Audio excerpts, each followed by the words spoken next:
I held a tray of expensive crab puffs in my own kitchen when I heard the words that erased 40 years of a mother's blind devotion.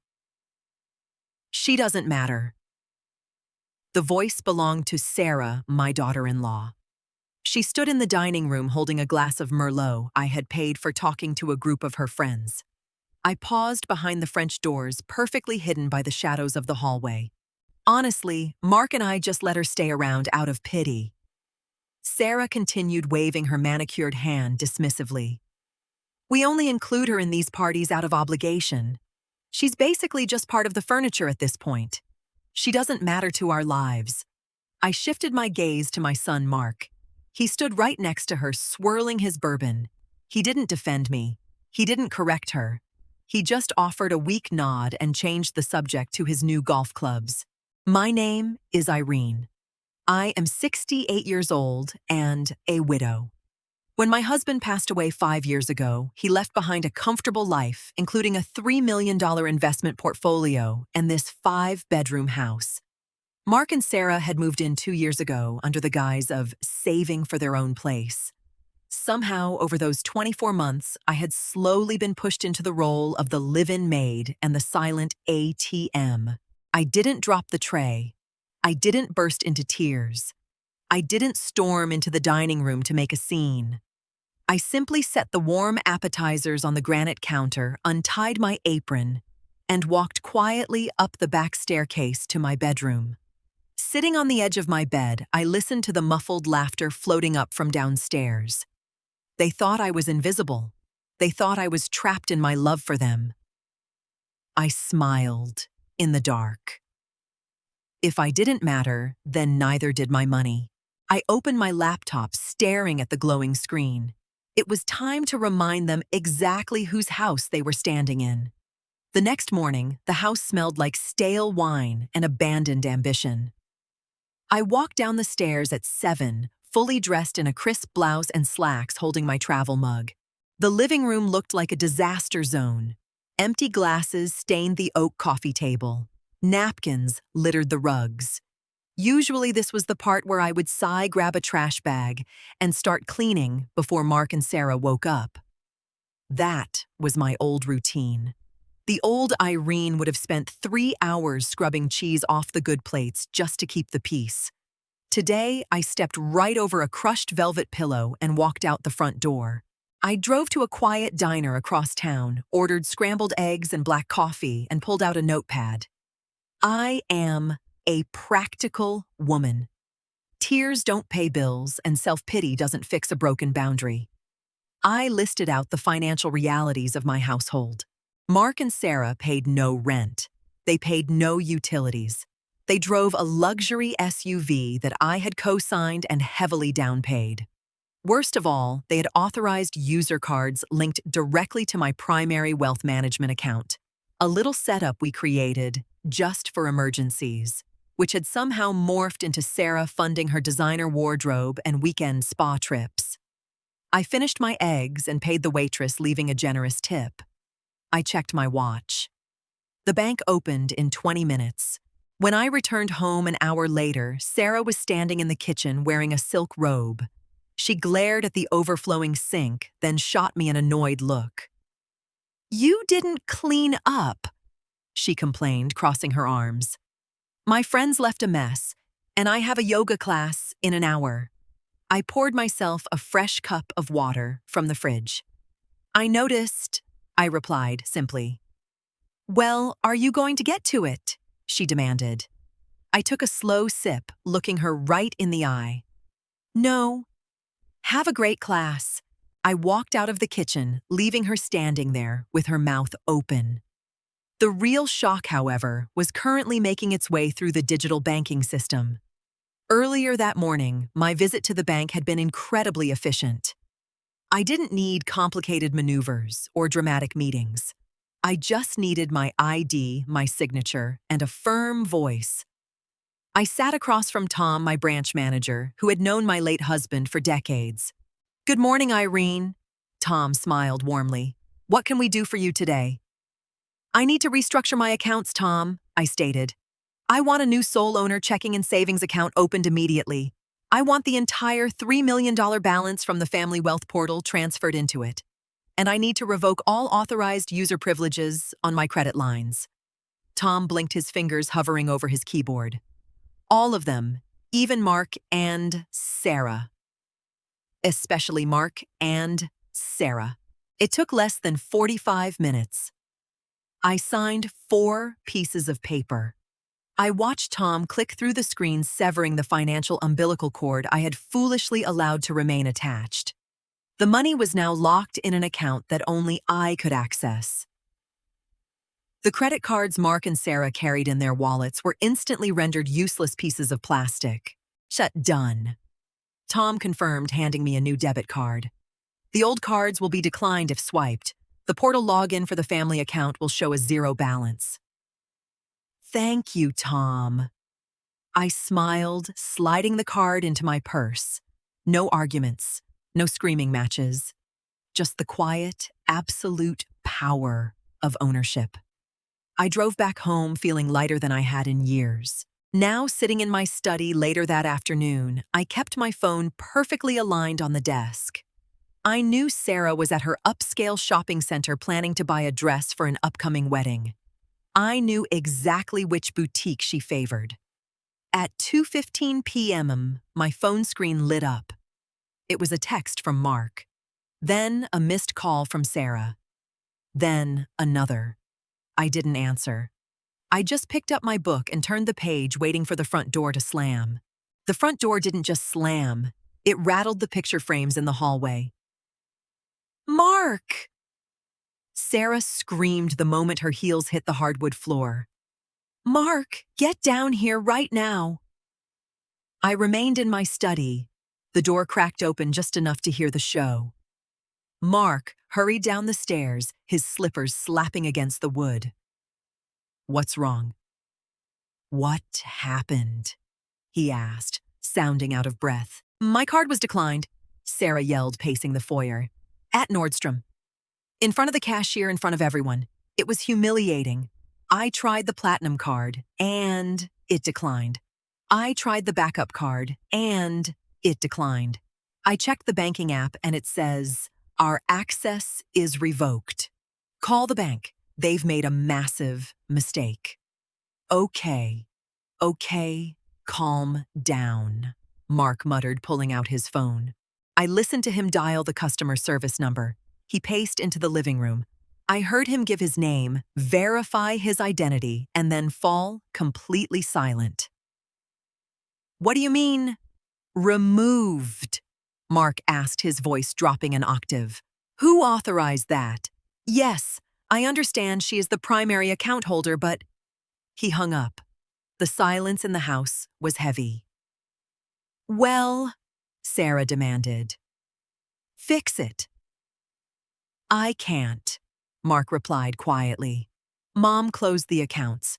She moved all the money. I decided that was my cue. I stepped out of the study, holding a dusting cloth, looking perfectly serene. They both snapped their heads toward me. Mom? Mark started, his face pale. The bank says you canceled our cards and emptied the joint portal. I did, I answered, dusting a small ceramic vase on the hall table. Why would you do that without telling us? Sarah snapped, her face turning red. Do you have any idea how embarrassed I was? I stopped dusting and looked directly at her. I figured since I don't matter to your lives, my money shouldn't either. Sarah froze. The color instantly drained from her face. She knew exactly what I had heard. Mark looked back and forth between us, completely lost. What are you talking about? Who said you don't matter? Ask your wife. I suggested turning my attention to a framed family photo. She had a lot of interesting things to say at the party last night, but we aren't going to dwell on the past. We are going to discuss the future. I walked over to the kitchen island and picked up a manila folder I had prepared that morning. I slid it across the marble counter toward them. What is this? Mark asked, refusing to touch it. Those are the utility bills, the property tax breakdown, and the monthly maintenance costs for this house. I explained smoothly. Since you are both capable adults and I am merely an obligation, I will no longer be funding your lifestyle. If you wish to continue living in my house, you will pay market rate rent. $3,000 a month plus half the utilities. Due on the 1st. Sarah scoffed, crossing her arms defensively. You can't be serious. We're family. You can't charge us rent in a house that's already paid off. I own the house. Sarah, I reminded her gently. I can do exactly as I please. You two make decent salaries. You've just been spending it all because I covered the boring things like electricity, water, and groceries. Mom, this is crazy, Mark pleaded, finally picking up the folder. We don't have $3,000 lying around every month. We have car payments. We have lifestyle expenses. Then you should probably return those golf clubs, I replied.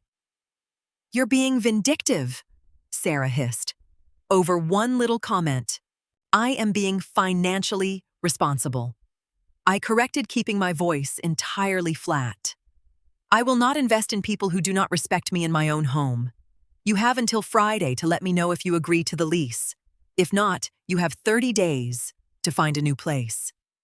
I left the folder on the counter and walked back to my study. The lock clicked shut behind me. They didn't believe me. For 3 days, Mark and Sarah walked around the house acting as if everything would return to normal. Sarah kept leaving her dry cleaning on the stairs, expecting me to drop it off. I stepped over it. Mark left empty milk cartons in the fridge. I threw them away and only bought groceries for one. On Wednesday afternoon, I went to the hardware store and bought 20 large cardboard moving boxes and a roll of packing tape. When Sarah came home from work, she tripped over a stack of flat boxes left deliberately in the center of the living room. "What is this trash doing here?" she yelled upstairs. I came down, holding a tape gun. It's not trash. It's preparation. Today is Wednesday. You haven't signed the rental agreement, so I assume you're moving out at the end of the month. We are not moving, Sarah countered, her eyes flashing. This is Mark's childhood home. This is my property, I corrected. I pulled a strip of tape with a loud, aggressive rip and sealed the bottom of a box. I walked over to the entryway table, picked up 3 of Sarah's expensive decorative vases, and placed them gently inside. Stop touching my things, she shouted, lunging forward to grab the box. Then pack them yourself, I said, stepping back. I am reclaiming my space. The entire guest wing needs to be cleared by Sunday. I'm having it repainted. Mark walked in right at that moment, loosening his tie. He saw the boxes, his wife's furious face, and my calm posture. Mom, please. Mark sighed, rubbing his temples. Can we just sit down and talk about this? Sarah said she's sorry. She hasn't said a word to me, I pointed out. And an apology doesn't change the financial arrangement. Rent or boxes, Mark. Make a choice. I handed him the tape gun and walked into the kitchen to make dinner. Just for myself. By Friday evening, reality had finally pierced their bubble of entitlement. I was sitting on the patio enjoying a glass of iced tea when Sarah walked out. She wasn't wearing her usual haughty expression. Instead, she offered a tight, forced smile and carried a small plate of store-bought cookies. Irene, she started softly, sitting in the chair across from me. I want to apologize. What I said at the party, it was out of line. I was stressed and I was trying to sound cool in front of my friends. I didn't mean it. I looked at the cookies, then up at her face. You meant every word, Sarah. You just didn't mean for me to hear it. She flinched. We really can't afford $3,000 a month. If we pay that, we'll have to cancel our winter vacation. We'll have to cut back on everything. That is generally how budgeting works, I agreed, taking a sip of my tea. Can't we just go back to how things were? She pleaded, her voice rising in desperation. We're family. Don't you want your son to be happy? Mark's happiness is his own responsibility. I stated calmly. My responsibility is to my own peace of mind. For 2 years, I have been treated like an unpaid servant in the home I built with my husband. You took my money, my time, and my dignity, and offered nothing but contempt in return. That's not fair, she whispered. It's entirely fair, I corrected. I am not angry, Sarah. I am just finished. The free ride is over. I stood up, leaving the plate of cookies untouched. I need your decision on the lease by tomorrow morning. Otherwise, I expect to hear packing tape all weekend. I walked back inside. Through the glass doors, I watched her drop the act. Her face twisted in rage, and she aggressively shoved the plate of cookies off the table, shattering it on the patio stones. I grabbed a broom. I wouldn't clean up her messes anymore, but I would protect my patio. Saturday morning arrived without a signed lease. Mark came down to the kitchen looking like he hadn't slept in days. He poured a cup of coffee and sat at the island staring blankly at the granite. "We're looking for apartments," he muttered, not making eye contact. "Good," I replied, reading my tablet. Everything is so expensive." He continued, shaking his head. "A decent 2-bedroom is almost what you wanted for rent here, and they want first last and a security deposit. I don't have that kind of liquid cash without the joint account." "You have a salary," I reminded him, "and a very expensive car you could trade in." Mark finally looked up, his expression a mix of betrayal and disbelief. "Are you really doing this, Mom? Are you really kicking us out? I gave you an option to stay. You chose not to pay your way." I answered simply. "I am not kicking you out. I am setting a boundary. You are a 40-year-old man, Mark. It is time you managed your own household." "Sarah is furious," he warned, as if her anger was supposed to change my mind. "She says she's never going to speak to you again." "I accept those terms." I smiled slightly. That afternoon, the house was filled with the sound of ripping cardboard and angry footsteps. I didn't help them pack. I didn't offer advice. I spent the afternoon in my garden pruning the rose bushes my husband had planted. For the first time in 2 years, the soil felt entirely my own. Sarah tried one last tactic. She left a pile of dirty dishes in the sink and accidentally scratched the hardwood floor while dragging a heavy dresser toward the door. I didn't yell. I simply walked over, took a photo of the scratch with my phone, and forwarded it to Mark with a text. "This will be billed to you." The next box was carried out very carefully. Moving day was a Tuesday. They had rented a mid-sized box truck, severely underestimating how much stuff they had accumulated using my money.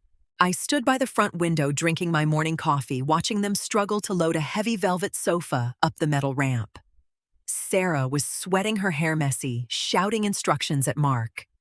They looked miserable. They looked exactly like two people waking up to the real world for the very first time. I felt a brief pang in my chest, the mother's instinct to rush out, hand them a check, and fix everything. But then I remembered the party. I remembered the casual cruelty in her voice and Mark's silent agreement. The pang vanished, replaced by a solid, unbreakable resolve. Around noon, Mark walked back into the house one last time. He stood in the entryway looking around the pristine, quiet space. He handed his house key to me. "We're done," he said quietly. "Make sure you forward your mail," I replied, taking the cold metal key and slipping it into my pocket. He hesitated, shifting his weight. "Mom, I'm sorry." "I know," I said. "Drive safely, Mark." I didn't offer a hug. He didn't ask for one. He turned and walked out the door. Sarah was already sitting in the passenger seat of their SUV, staring straight ahead. She didn't look back as Mark pulled out of the driveway, following the rented moving truck down the quiet suburban street. I stepped out onto the porch and watched the taillights disappear around the corner. The neighborhood was quiet. The driveway was empty. I went back inside, closed the heavy oak door, and locked the deadbolt. The sharp click echoed perfectly in the silent hallway. I exhaled a long, deep breath. 2 weeks later, the house had completely transformed. The guest wing, once cluttered with Sarah's overflow wardrobe and Mark's unused exercise equipment, was now an art studio. I had hired a cleaning service for a deep scrub, wiping away the last physical traces of their presence. The air inside my home felt lighter, cleaner, and finally, mine again. My finances were completely secure. My $3 million sat safely under my name alone, generating comfortable returns that I now spent exactly as I wished. Yesterday, I booked a 3-week luxury river cruise through Europe for myself and my neighbor Helen. I paid for it in full with my own card. It approved instantly. I occasionally received updates from Mark. They had rented a cramped apartment on the other side of the city. Sarah had been forced to take on extra shifts, and Mark was selling his golf clubs online. He texted me a picture of his new budget spreadsheet last week, hoping for praise. I replied with a simple thumbs up emoji. I didn't hate them. I didn't wish them ill. But I no longer carried them on my back. I had stopped trying to buy their love and respect, realizing that true peace required neither. That evening, I poured myself a glass of excellent Merlot, just one glass for myself. I sat on the patio listening to the crickets and watching the sun dip below the horizon. My daughter-in-law had told her friends that I didn't matter. She thought I was invisible, a silent ghost, funding her perfect life. But as I took a sip of my wine, looking at the beautiful, quiet kingdom I had reclaimed, without raising my voice or calling a single lawyer, I smiled. I mattered perfectly to myself. And that was all I would ever need.